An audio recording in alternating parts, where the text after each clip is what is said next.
We're getting our paper jam on.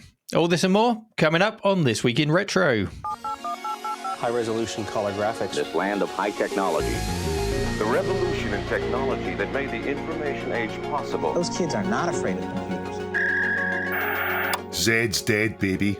Zed's dead. Whoa, slow down there, technology. And inkjet fury. All these stories and more coming up on today's show. Up-to-date news for out-of-date tech. Hello, Dave. Welcome to show 168. How are you this week? I'm very well. How are you, Neil?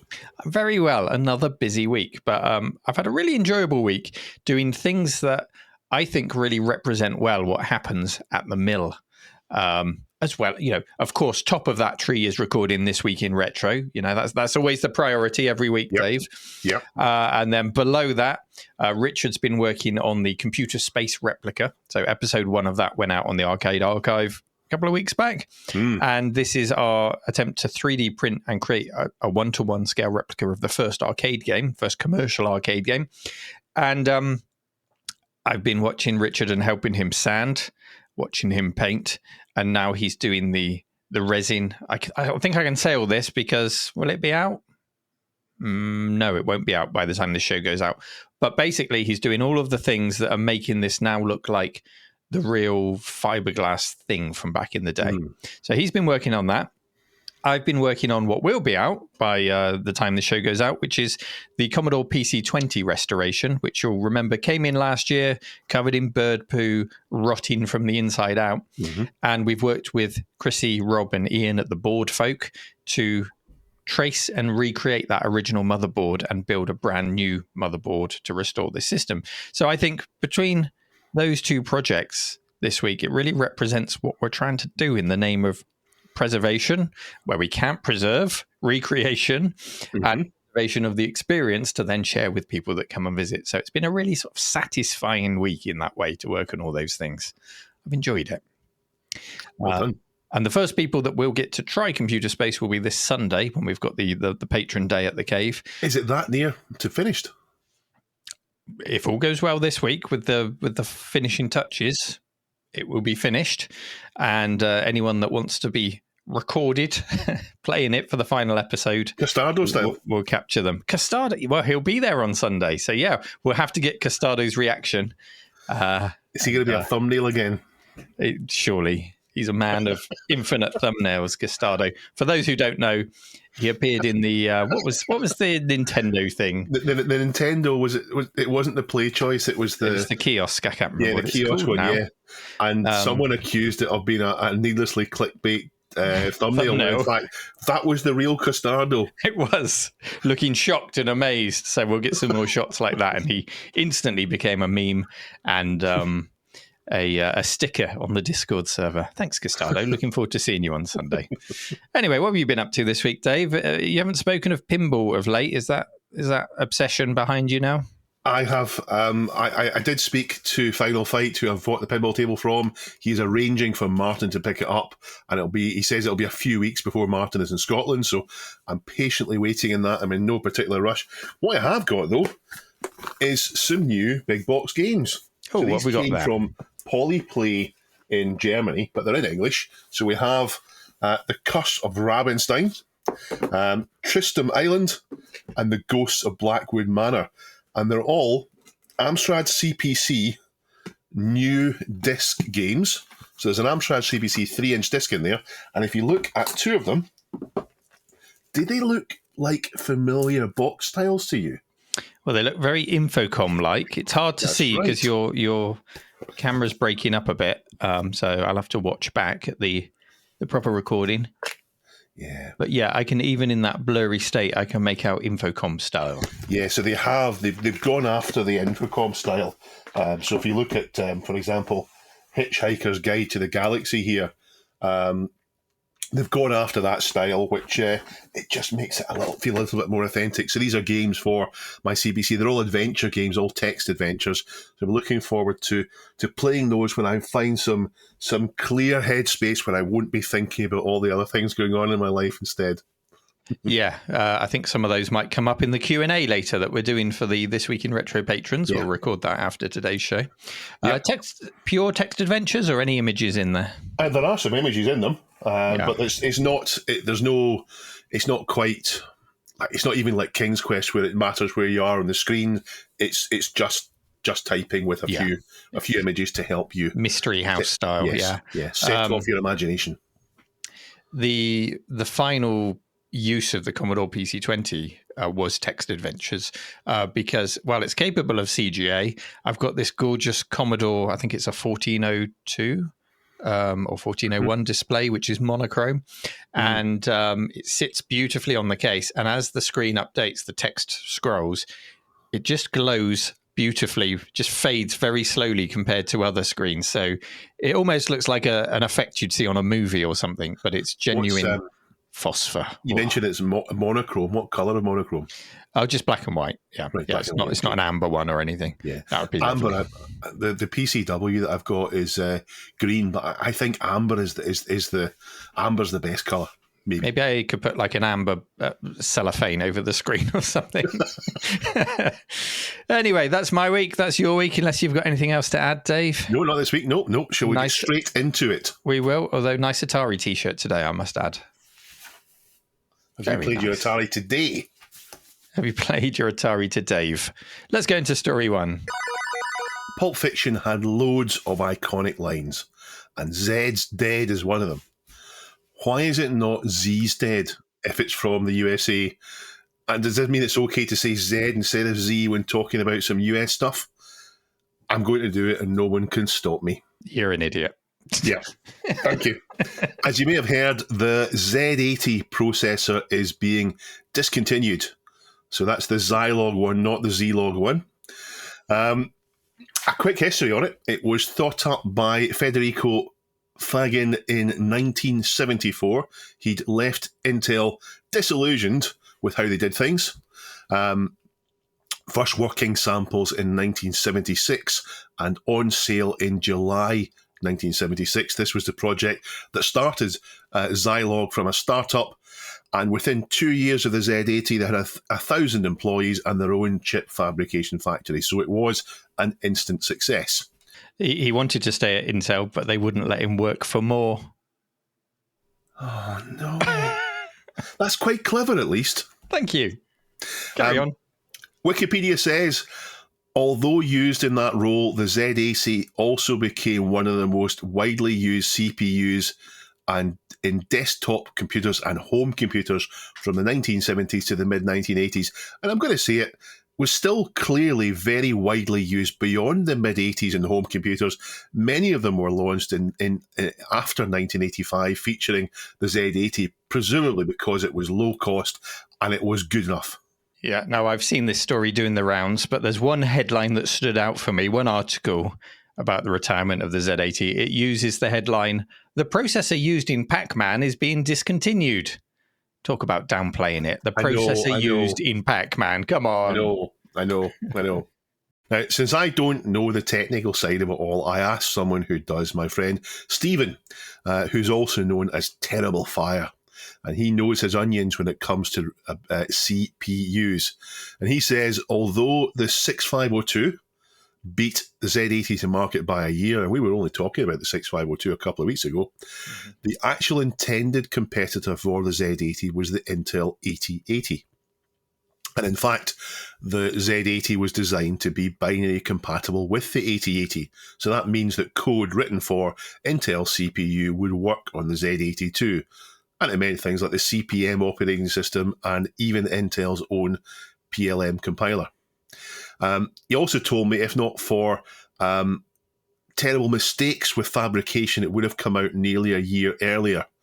And importantly, he also designed it to need 5 volts, not to need 5 volts minus 5 and 12 volts like the 8080 did. So that made it much easier to integrate into things.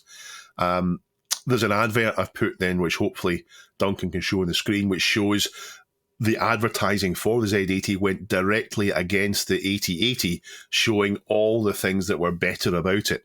And it was a better version of the 8080 than the 8080 was.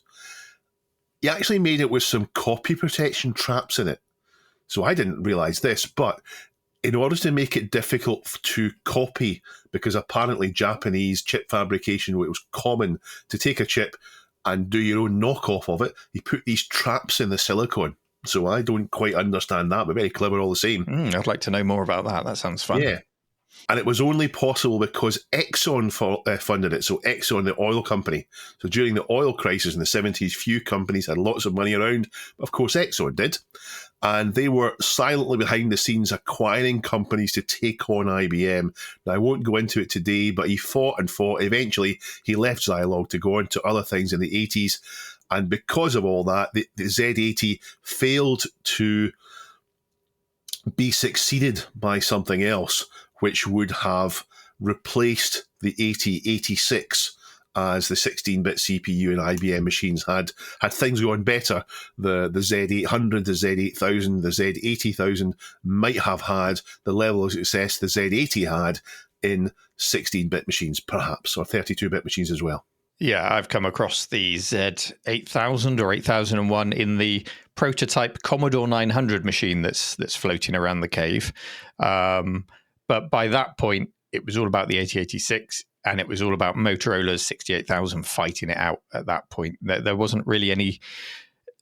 Well, Zilog wasn't really in the fight, was it, for that era? No. As you said. However, they continued to sell the Z80 for a long time. Well, up till now, in fact, because we're making it discontinued. So the Z80 had a long life, but it didn't go beyond the 8-bit. It's been in all sorts of embedded things, and it might be very weak compared to today's modern CPUs, but that doesn't mean it's not a powerful computer in its own rights for what you might want to do with it. For me, though, the special place for the Z80 is the same as you, Neil. It's in our Amstrad CPCs. Oh, yes. And it went in loads of micros. Wikipedia lists 86, although some are just model variants. Here's some highlights. The CPC, PCW, the Bandai RX, the Cambridge Z88, the Coleco Adam, the Commodore 128, various different Dick Smiths, the Dubna 48K, the Exidy Sorcerer, which I think wins the best name, the Enterprise, the Grundy New Brain, the Hector, the Hobbit, and the Humdinger. The Jupiter, what trio I know. Jupiter Ace, the Mattel Aquarius, the Memotech MTX, the Micro B, the MSX, the Philips P2000, and other Philips machines, the RM380Z, because they're a British company, not Z, the Ringo R470, the Sam Coupe, the Tatung Einstein, the TRS-80, and of course, what I think it's most famous for, the home of the Z80, the ZX Spectrum. What are we going to do without Z80s, Neil? What are we going to do? The Grundy New Brain always makes me laugh. Did you use the term Grundy where you grew up for what others would call a wedgie? No. Oh, yeah. In our playground, the shout of Grundy it just meant wedgie. Oh, we use wedgie. A wedgie new brain, yeah. Z80, well, let's not panic. Let's not go panic buying for toilet paper and Z80s, because currently there are, just looking at Mouser, 1,381 in stock. So plenty of Z80s to go around, everyone. You mentioned there that it was very weak compared to modern CPUs, but I would argue its consistency is its very strength in the modern day. I've got no idea if this story is true, but an old lecturer when I was at uni said to us that the Z80 was still used in NASA, and this was in the late 90s, by the way. And he said that it was used because it had been around for so long that every single glitch, bug, or foible had been discovered, and therefore its behavior could be 100% predicted. It provided enough processing power for the task that they wanted to do with minimal power usage. And so, because when you add all those things up, it was far safer than slapping in the latest CPU for the sake of it. And that always stuck with me. So the Z80 has been trusted. It's been reliable. It's been a predictable stalwart of industrial applications for many decades more, in fact, than microcomputers. Add to that synths, add to that, all kinds of things that the Z80 pops up in. It really is everywhere. What will we do without them? Well, as I mentioned, there's plenty in stock in Mouser. There must be billions of them produced. There's going to be plenty of old as well as new ones still floating around. They're not going to vanish anytime soon. And beyond that, I think there'll be plenty of clones. There'll be FPGA alternatives. There'll be many ways you can just drop in a Z80 if you need one. So will the Z80 truly ever die is really the question. You can discontinue it, but I don't think it will ever die. We'll see. Kind of like an Amiga in that respect, Dave. Yeah, I don't think they'll bring it back. And also, it can't die because once the Texas Instrument calculator collectors get wind of this, there is going to be a riot. There's going to be a riot. More mention of them later on, in fact. Something else Stephen said to me, just to close this off, he says, to be honest, and you can quote me, so he said he could quote him, so I am.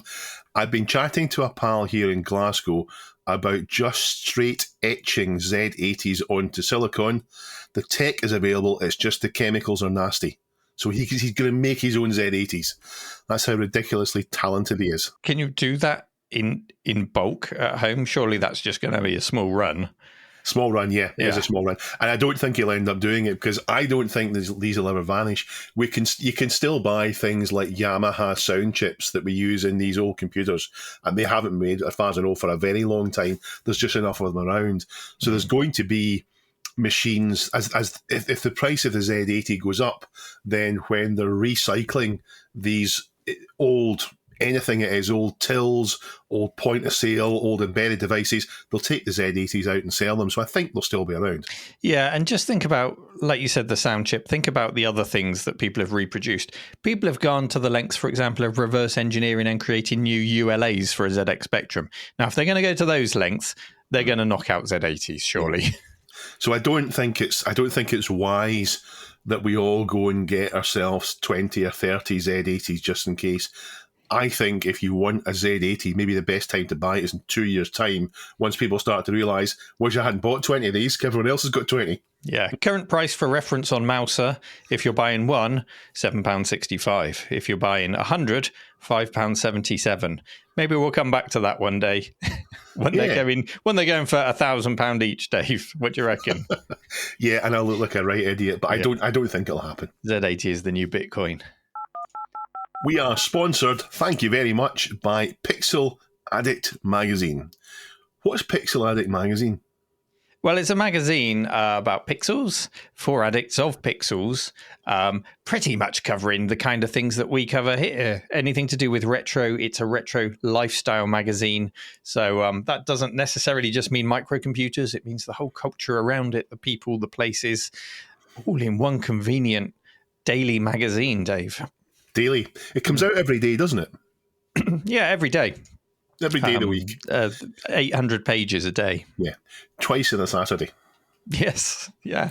First post and second post. Yeah. Every day, also 6 weekly. And the latest issue is the Tandy special. We're due a new issue soon, so I don't know what exciting delights they're going to bring to us in the new issue, but you can go and buy it at pixel.addict.media, where you can buy a physical copy to be sent to you. You can touch it with your paws.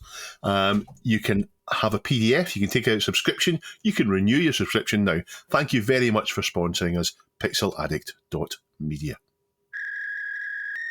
I would like to thank Piero75 for submitting this next story, which is a really interesting article posted on theconversation.com. Not a website I've been to before. Have you been to theconversation.com before, Dave? I went this morning, but only to read this. Only to read my link, yes. And it's all about the resurgence of analogue technology use, the benefits of it, and the pace of change around it.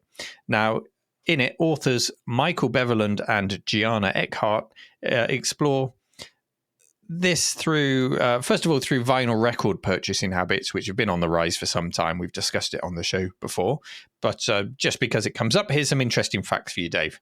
6 million records were sold in the UK last year. That is up 11.7% on the previous year. 461 independent record stores are now on our high streets. That's a third more than a decade ago. And that, of course, doesn't include the high street chains like HMV, who are clinging on. I think I shared with you my story of going to an HMV recently. It was not a pleasant experience. So do support those independent record stores, I think. Taylor Swift, your favorite, Dave, now accounts for 1 in every 15 records sold. Although I suspect that number will increase with the release of her new album. And last year, Metallica, you've probably not heard of them, Dave, they were selling so many records after 16 years of annual increased vinyl record sales year on year that they decided to buy their own record factory and do it themselves. Pretty cool if you can do that. I think I might be cheaper buying my own record factory to make Metallica records than Are they buying them at the price expensive? I'll come on to it in my bit later. Oh, okay, I was okay. angry at the prices of them when I looked this morning. Oh, dear. So, yeah, there's no doubt that people are enjoying listening to music in this way, but the article explores other ways in which people are pressing the brake pedal and enjoying what Guyana terms... She got a sister? Maybe. She She's sounds great. Oh, you beat me to it. Yes. She calls this consumer deceleration. So slow shopping, quiet rooms, and a more enjoyable pace around everything. Yeah. The article then explores analog, synth, and camera users and why they choose to use these things instead of a laptop and some plugins or a digital camera. And just like listening to a record, it's all about the balance of effort and reward. A good result is far more rewarding when you've put the time into prep and you're working with a big physical synth with lots of dials and knobs, or this film camera with a finite number of shots and the cost associated with processing the images. People seem to find effort and the appeal of slow more rewarding in these circumstances. And I get it. I absolutely do. Layered on top of that is the happy accident. I'm not talking about Bob Ross. I'm talking about, well, maybe I am. I'm talking about the unexpected results through accidents. For example, when a Soviet-era camera is an example given in the article, lets in too much light, or a dial gets knocked on a Korg synth and a cool sound comes out of it. Some people find this whole much more tactile process helps them to be more creative. And I have to say, I get that too. Anytime I've attempted to make music beyond using a tracker, which for me, and this is not the same for everyone, but for me, it's more like sampling. I'm finding samples, I'm arranging samples. Whenever I've been allowed to sit in front of someone's synth and twiddle the knobs and hit the keys, it's a much more organic creative process for me. You know, you sort of muck around purely because I'm not musically trained or anything, so I'm purely making mistakes until I hear a mistake I like, basically, and I like that a lot. The article doesn't go so far as to venture into our favoured field of slow computing, though. It's perhaps not analog enough for the authors, but I think an awful lot of the same applies.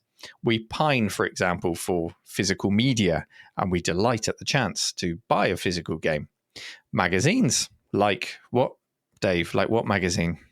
Like pixel.addict.media. Magazines like Pixel Addict are certainly a dying format, but many of us would still rather thumb through one and read the month's developments all at once in a nice package rather than be bombarded hour by hour online by a million people fighting for our attention, as Dave is now bouncing up and down. Dave, what do you want to say? We say magazines are a dying form, but I think they're coming back in some ways. I mean, Pixel Addict came back. There's now more magazines around in our hobby than there ever were before. I think magazines are going to go through a resurgence, I think. Well, part and parcel of this whole thing. Will we ever reach the giddy heights of 20 different computer magazines on the shelf every month? No. Probably not, but perhaps that's for the best. We'll have a choice of concentrated quality that we can enjoy. Well, I think if you think about going to a website to read articles, it's trying to get you to do something else instead. The adverts, the do this instead, do that instead. Whereas if you got a magazine in your hand, it can't do that. So I think people appreciate that now when perhaps we'd forgotten about it. It's easy to turn the page on an advert in a magazine, isn't it? Move on. We also we enjoy the limitations of old platforms. We enjoy seeing how much developers can squeeze out of them in contrast to the endless upgrade cycle. For example, when perfectly usable software packages are retired and then you're forced to buy the latest version and then the hardware that you need to run it only to achieve exactly the same result at the end of it. On a subscription. And all the tools that you knew are still there. They've just been moved to a different place on the toolbar. Infinitely frustrating. So there is joy, there is space and mindfulness in just slowing down and enjoying these technologies for what they are.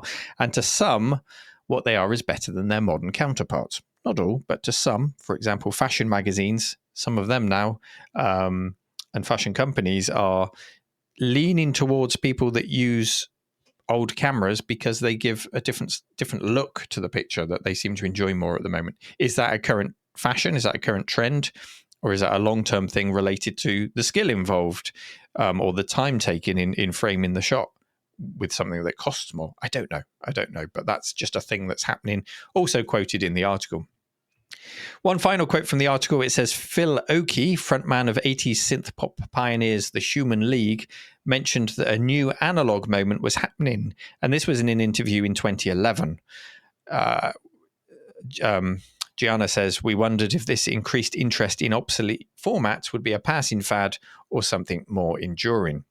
That was 13 years ago, Dave. Is the future one where the cutting edge is no longer as important to us as we've been told it should be, because we're always told you've got to be on the cutting edge? Or can you think of ways to decelerate with tech? And does this mean, once again, the Amiga never really died?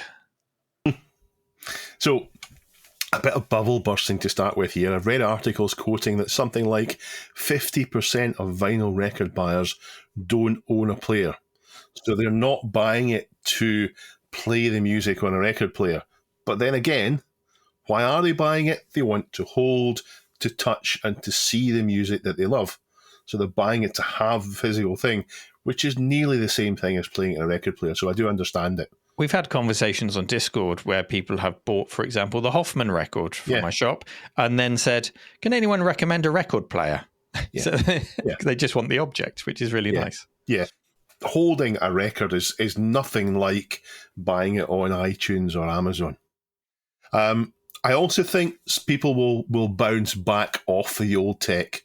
There's definitely some of it can be enjoyed with a little bit extra effort, but there's also reasons why you wouldn't continue to it. I'm not sure that everyone that buys a traditional film camera will give up using their phone to take pictures.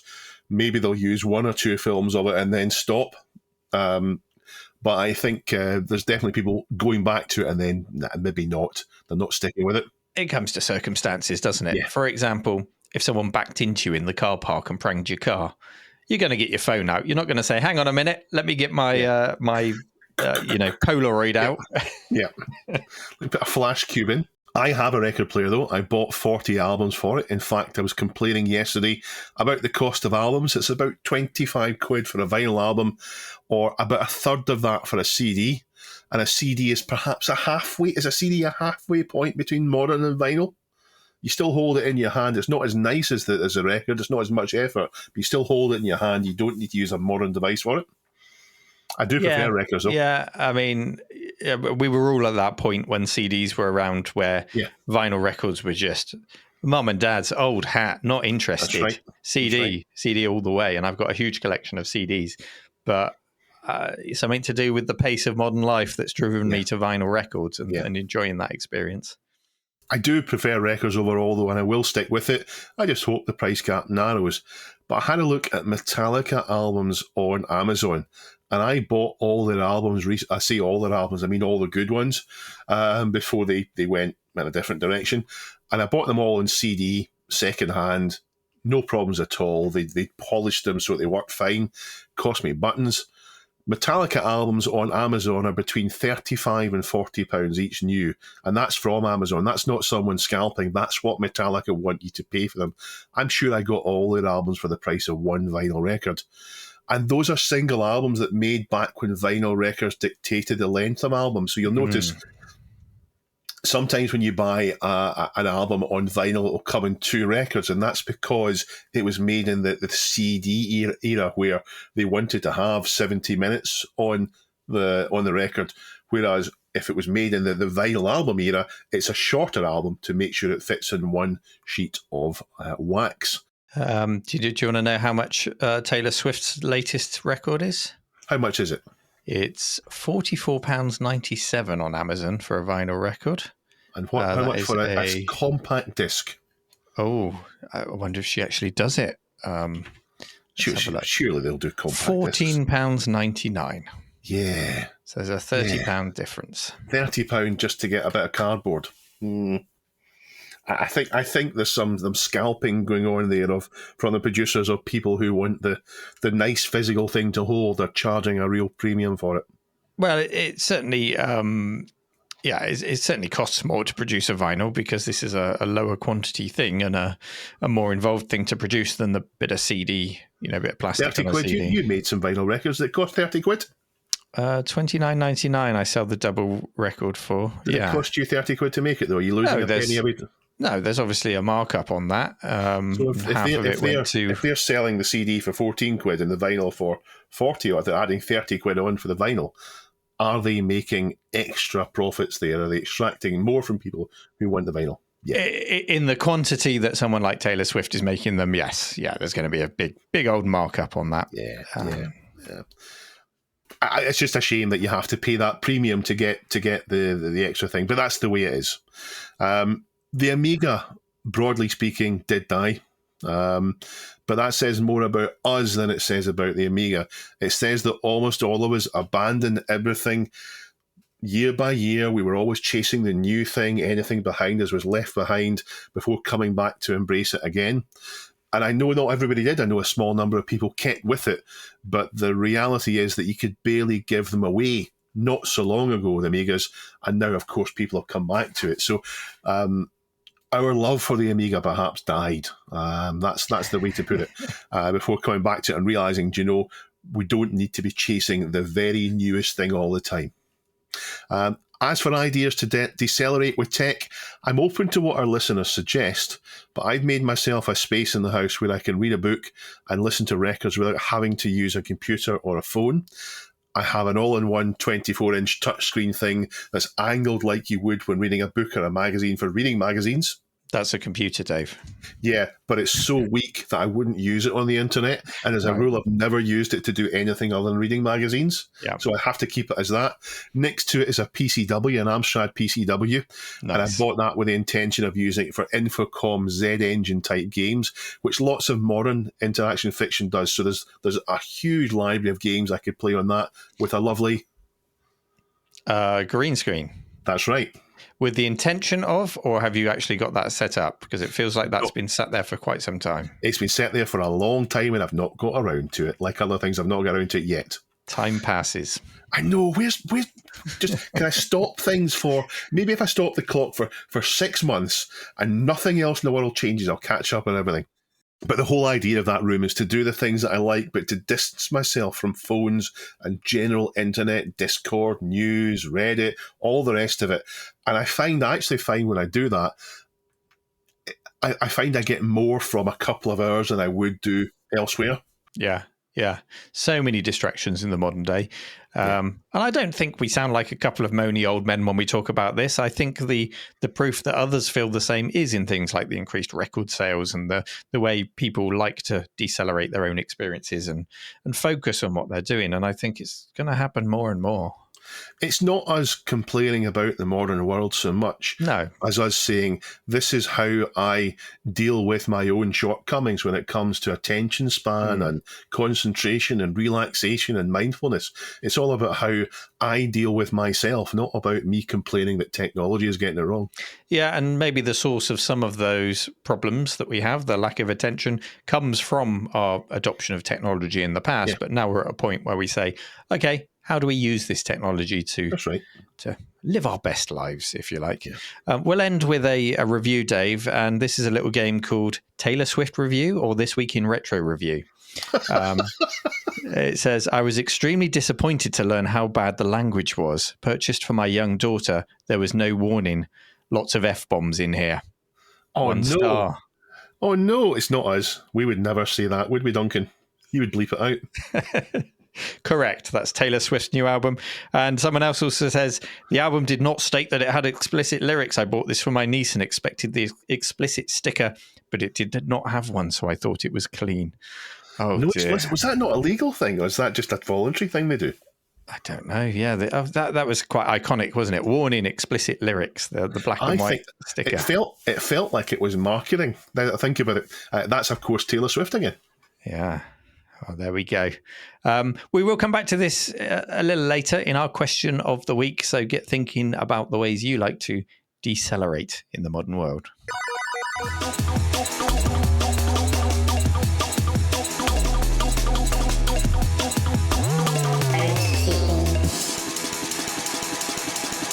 Thank you very much. Housekeeping this week. We have 2 new patrons to welcome, both from the People's Democratic Republic of Canada. Wow. Frank, who was last week's guest, and Mark, who is your and I friends. Yes. So thank you for joining up, guys. Thank you for coming, twirlers. It was, in fact, Mark that was asking for record player recommendations. I hope you don't mind me outing you, Mark, but it was him who we had the conversation with. And because our Discord server is so well behaved and everyone was so nice, it was a friendly chat rather than, I worried when he asked, what record player should I get, that it might get into the, actually, you need this one, you should have this needle, you need this, you need, this brand, stay away from that. It was all very pleasant. So no snobbery on the Discord server. Discord.gg/RMC Retro if you want to join the conversation and set Mark straight. Tungsten Orchid picked up a glitch with the question of the week from last week and asked if there won't be a tour that week. It was just a glitch. It's corrected now. There's, of course, an episode last week. You probably listened to it. But we have said if we're going to miss one, we will try to update YouTube through the community tab, the subreddit, and also from our Twitter account, which is @WeekRetro. So there's 3 places we would notify about it. We know it's a disappointment if you're expecting one and don't see it, so we will try to let you know. We're recording the patron Q&A finally today, Neil. We are. That's some extra stuff at the end today. One of many, isn't it? I don't know. I don't know how long it'll take us. We'll find out. Okay. If you have any suggestions for guests, please do let us know. I'm booking a new set of guests just now, but I did get a little behind on it, so I'm open to your suggestions. And there's been a few comments from people encouraging Neil to do the CEX challenge. So will you do the CEX challenge? I will. And Holly listened to last week's show and said to me, you've got to do it. What are we going to pick? What are we going to take out the storeroom? So this is where we've got to take something to CEX to try out their retro repair service. And I think we might take something broken. And then I think we might also take something where obviously the batteries have just run out or something like that. And see maybe an internal ribbon cables disconnected. Yeah, something really simple and just see what they conclude. Put them to the test. And of course, CEX listens to the show. So now we've ruined the whole thing, but we'll see what every happens. Employee. Can you wear some kind of hidden camera device to do it? Oh, yeah, I could do. BBC Panorama. Walk into CEX with a drone following me. They'll never know. What's in your briefs, Dave? Pajaco lets us know that you can play Sonic on a calculator. Whoa. It's actually Sonic 2, and you can play it on a Texas Instruments TI-84 Plus. Remember I said earlier on it would come up again? Is that running on a Z80? Must be running a Z80. So go get some onion rings. He eats the onion rings. Is that what Sonic does? He eats the onion rings. Yeah, is that it? That's right. Yeah, deep fried onion rings. Sadly, this week we saw the passing of David Thorpe, a Spectrum artist. This was submitted by Starcade 2084. He passed in January at the age of 84, and news spread around social media sites this week. There's a really good tribute to him apparently on Binary Zone. And David was behind some wonderful game loading screens, and you can see a list of them using the link in the show notes. Very distinctive style. And yeah, he will be greatly missed, and many, many Spectrum fans enjoyed his work. So thoughts to David's family. Thanks to Juicy Cow, a great name. Juicy Cow tells us that the tourists have taken everything. We mentioned the phenomenon before in Japan, where their prices for retro are low enough that people are buying up whole job lots. There's an article on it linked by Juicy Cow. Is this people going to Japan, or is this the rise of services like Buy and these auction sites? I don't know if it's a bit of both. They're blaming the tourists for the lack of retro. I don't know if it's really true. I'm remembering people blaming you for the price rise of anything you cover on the channel and all the rest of it. People just like to grumble that they can't get it for buttons anymore. They do. The Commodore 64 can outperform IBM's quantum system, according to 42 Nobody 42. Actually, it can't. But a team of researchers are having a dig at the flaws in IBM's new quantum system. Lots of snark in the Tom's Hardware article, which is linked in the show notes.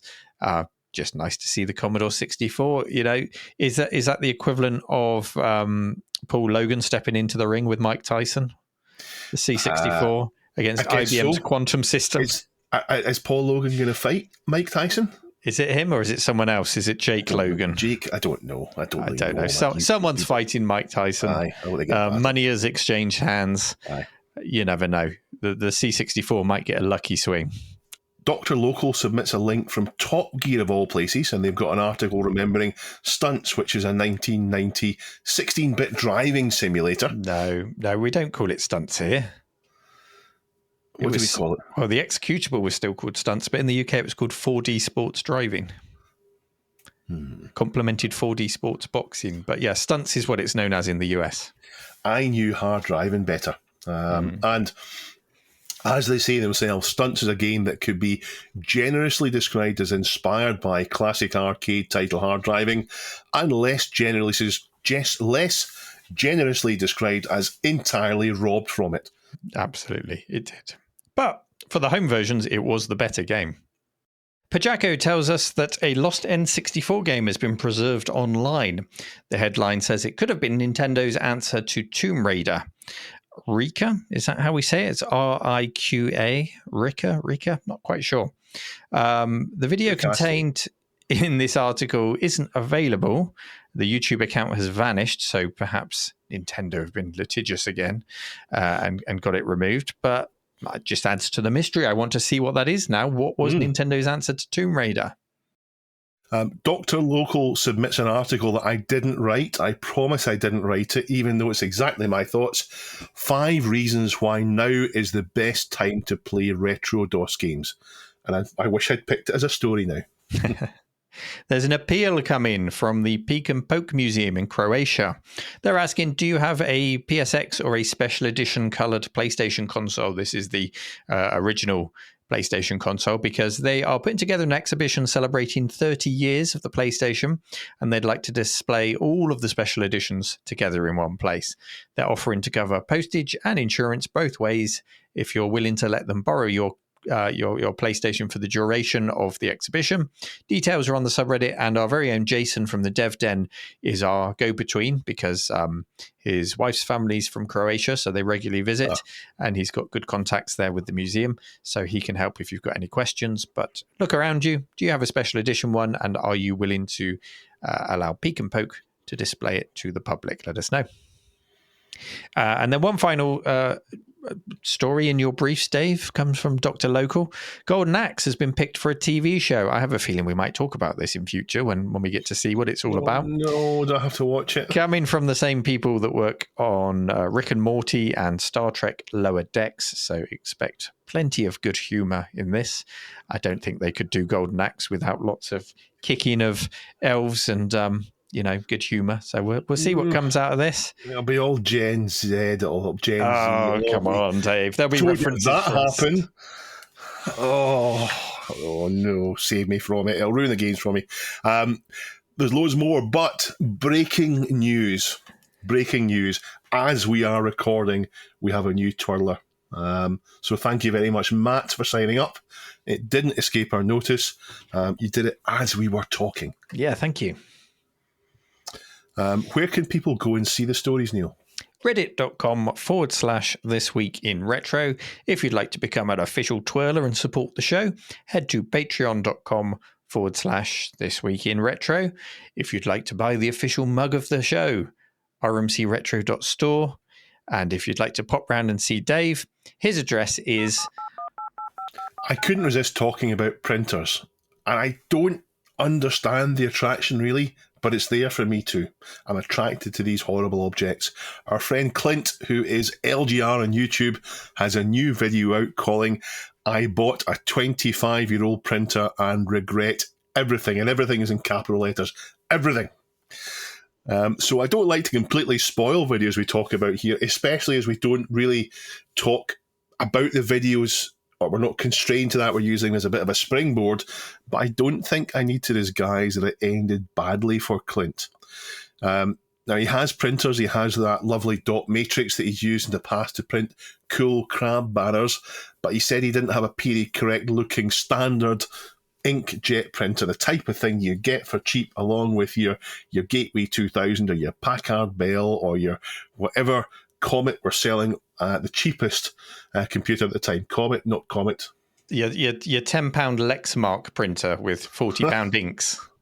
Yes, that's right. Yeah, and it comes with ink, enough ink to print 1.5 pages. Not enough yellow, can't print black and white. I'm sure you're all familiar with the channel, but he tends to be focused around the end of the 90s for the stuff he covers, and this video shows his frustration at the experience with typical LGR charm.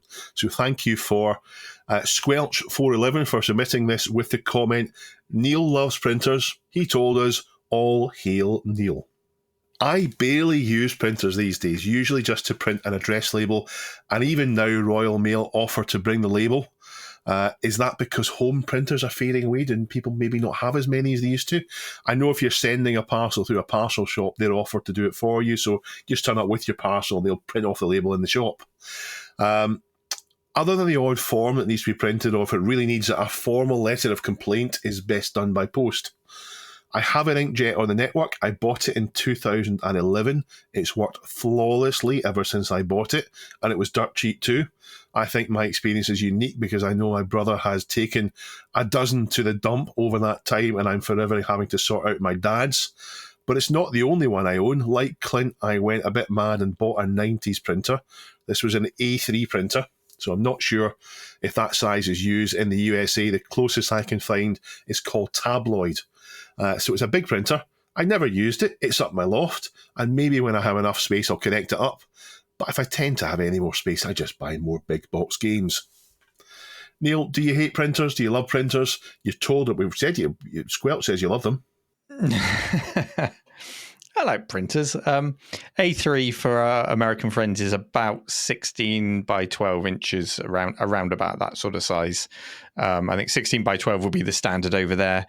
A3 is like 16 and a half by 11 point something. It's very close, but slightly different. Anyway, that's the size you're thinking about. Do I like printers? Well, I'll tell you about my current printers. I've got a Zebra, I think it's a GD420, which is a little thermal label printer. Love that. Use that for all my postage. And price tickets and all sorts of things.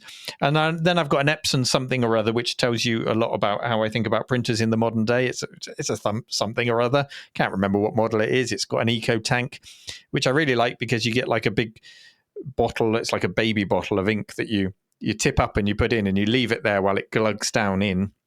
And that minimizes waste. And it's actually quite a cheap way of buying ink. So it works, and I use it weekly, so it keeps all the lines clear and it doesn't dry up, and it works really nicely for me. But going back, the first printer I really liked, I say like loosely, a printer's a printer. It's a very functional object to me, but the one I really liked was the Canon BJ10, and that was one that fit in a laptop bag. And it was in a laptop bag with a 286 that I borrowed from a friend with a word processor called AMI Pro on it.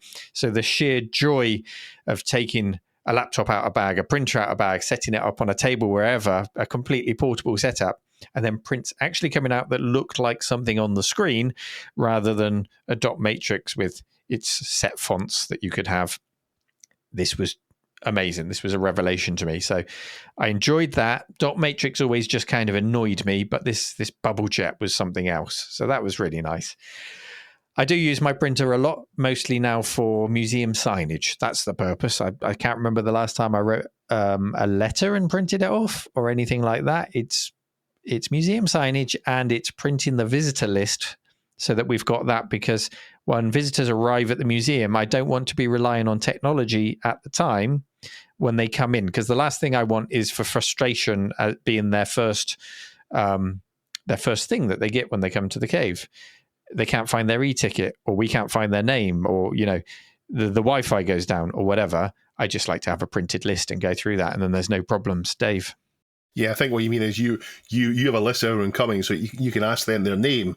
Yeah. They say their name and they don't need to produce a ticket because you're expecting. No frustrations. You don't want them to come in going, did he just accuse me of not having a ticket because something went into spam? Nobody wants that. And so use my printer for that.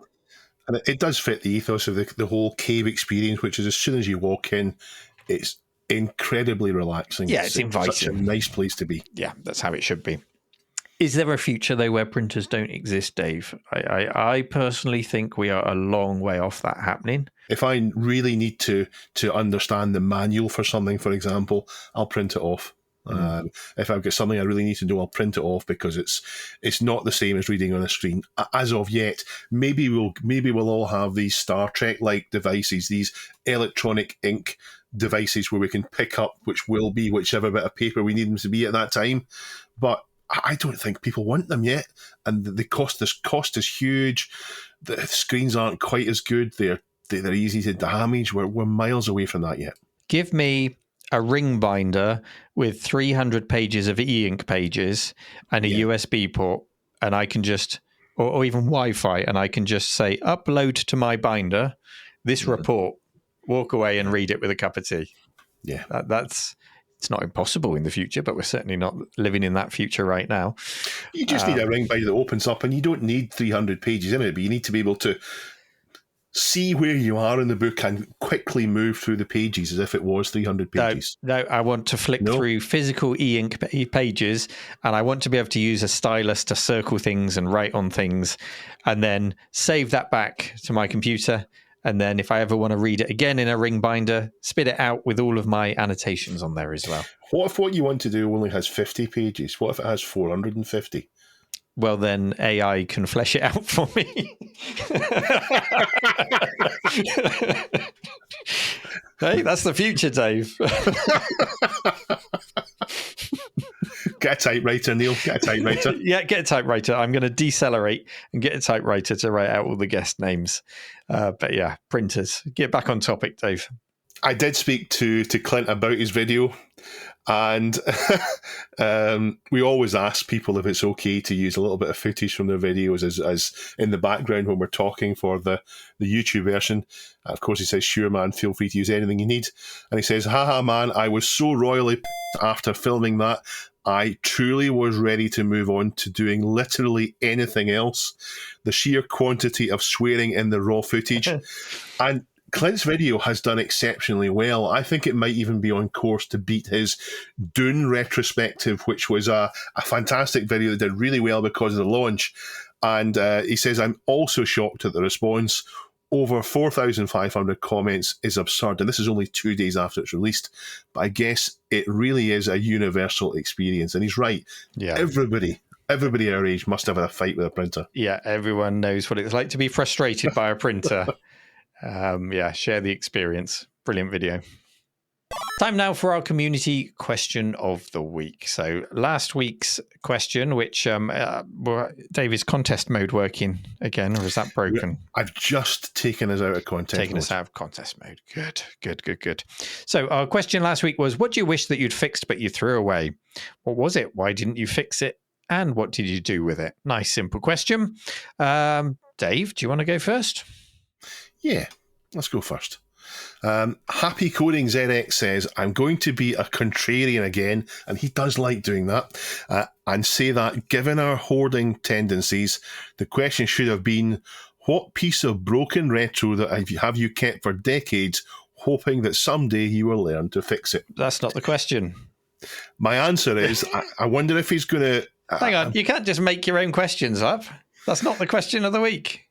My answer is that I picked up a non-working Pioneer PX7 at a car boot sale about 25 years ago, and I've kept it in the far distant hope that someday I might know how to fix it. What about you? Disqualified. It's not the question. He wishes he'd fixed it. He hasn't thrown it away. I know. Well, good luck with that. I hope you get that fixed at some point. Richard Shears says this one's an easy one for me. I was given a Voodoo 5500 video card to alpha test, and later, after a fair few mods, beta test for STB. I was allowed to keep it. and it became my primary gaming card for many years later. At some point, the caps went bad. I still kept it for years. However, shortly after being married, we went through a purge, and knowing that it didn't work, I didn't put up much of an argument when Claire suggested that being a hoarder wasn't one of my most admirable traits, and perhaps it should go. Boo, Claire, boo. Of course, knowing now that I could simply replace the caps with the skills I've been forced to learn in keeping my little hobby functioning, and seeing the price of Voodoo 5500s, it really does make my decision sting a little. Yeah, that is top of the tree Voodoo card. Pretty rare. Grounds for divorce, Dave? No, Claire's a very nice person. I wouldn't hear anything said about Claire. And Richard did agree to throwing it away, so it's not as if Claire threw it away behind his back. Fine, we'll let you off, Claire. Next answer. Pajako 6502. Back in the early 90s, with zero knowledge on how to repair computers, I was given a dead C64, black screen. I could probably diagnose and fix that in an afternoon now, but back then I couldn't. Worse still, I purchased a boxed C64 GS. Oof. So a C64 GS, that's the one with the game system. It's a console. Yeah. The pastel colours, isn't it? No, you're thinking about the Zegs, the Atari. Yeah. So the GS, did it not? It's almost like a Master System style shape, but grey. It's a very simple looking thing. But it's a C64 with no keyboard. From a local computer shop for something daft like £10, maybe even less. Yet, back then they were junk. He says, spoiler, they still are, just Rayner. I then proceeded not only trash the C64 GS with my extremely poor soldering skills at the time, but I did pretty much the same to the C64 trying to get the chips out. So mine is a double whammy. 1, I shouldn't even have tried. 2, I should have put them in the loft and kept them for 25 years, sold the GS for a massive profit and used it to buy spare parts for the C64, which I now do have the skills to fix. Nice. Yeah. I would like a C64 GS at some point, but there you go. There's one in landfill somewhere. Thanks for Jacko. Like a grey flattened Master System. It doesn't have the pyramid shape of the Master System, and famously has some games that say press any key to continue or to start the game, and there are no keys. There we go. Lots of other great answers in there. Tech Made Easy's, our family's original Packard Bell 486 got boot sector virus. No one in our house was proficient in IT in 97. It ended up going up to landfill for a virus. No. That's awful. I almost don't believe that. Colony Activist threw away a Game Boy with a lovely custom paint job. Some more 486s in there from Flaps 1978. Lord Borak, Amstrad CPC 464. I must admit, I did once throw away a CPC 464 many, many, many years ago. Took it to the tip, and I actually did that thing when you fling the thing into the tip. You don't just place it, fling it. Hey, there you go, Amstrad. Nobody cares about you. Oh, that's you thug. Amiga 500 from Imaginary Swing. Wow, there are so many answers. Yeah. Gavin, my old Amiga 1000 sidecar. Oh, it had a 20 meg hard drive that failed, and I ended up throwing it out to save storage. Still has his 1000 at least. And Snoo, a BBC Micro and 2 Laserdisc players that I rescued from the tip. Wish I'd kept them. Well, you took them out the tip. You had them for a bit. You tipped them. Don't feel too bad about that. Yeah. So thank you to everyone for participating. You can check out those answers and take part in this week's question of the week at our subreddit, reddit.com/r/this week in retro. And this week's question of the week is, how do you like to decelerate in modern life? Are there things that you could do quicker, but you choose not to? How do you apply a little digital mindfulness to your life? And no, happy coder, you cannot change the question. I will be thoroughly looking forward to read your answers to find out if there's anything I can learn from it. We can all be a little bit happier in our existences, perhaps by sharing the wisdom. Yeah, I'm looking for some tips. So please do share with us. And all the links to the stories we've discussed today are in the show notes, the links to Patreon, the links to everything else, Discord. You'll find them all in the show notes. Thank you again to Duncan for doing such a wonderful job of the editing. We're going to go and record the Q&A now, aren't we, for the patrons? Yeah, we are. Yeah. Cup of tea first, though. Cup of tea, Q&A. We'll see you over there if you're an official twirler. If not, we'll see you same time next week. Take care, everyone. Bye-bye. Bye-bye. He's waving. I'm waving. Neil's waving too. Bye-bye.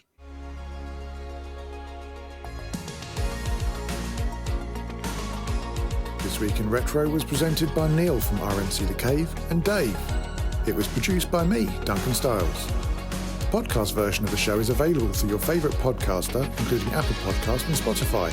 And the video version is available on the This Week in Retro YouTube channel.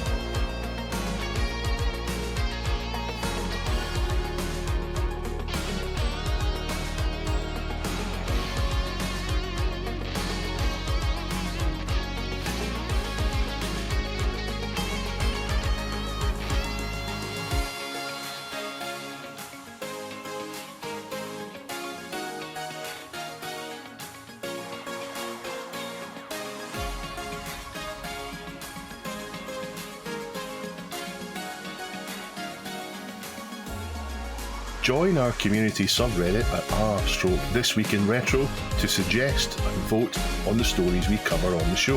If you watch This Week in Retro on YouTube, please give us a like and subscribe to help us reach new viewers. If you enjoy our show and would like to support it, then please check out the link to our Patreon page in the show notes or description. Thank you for listening, and we'll see you next time for more up-to-date news for out-of-date tech.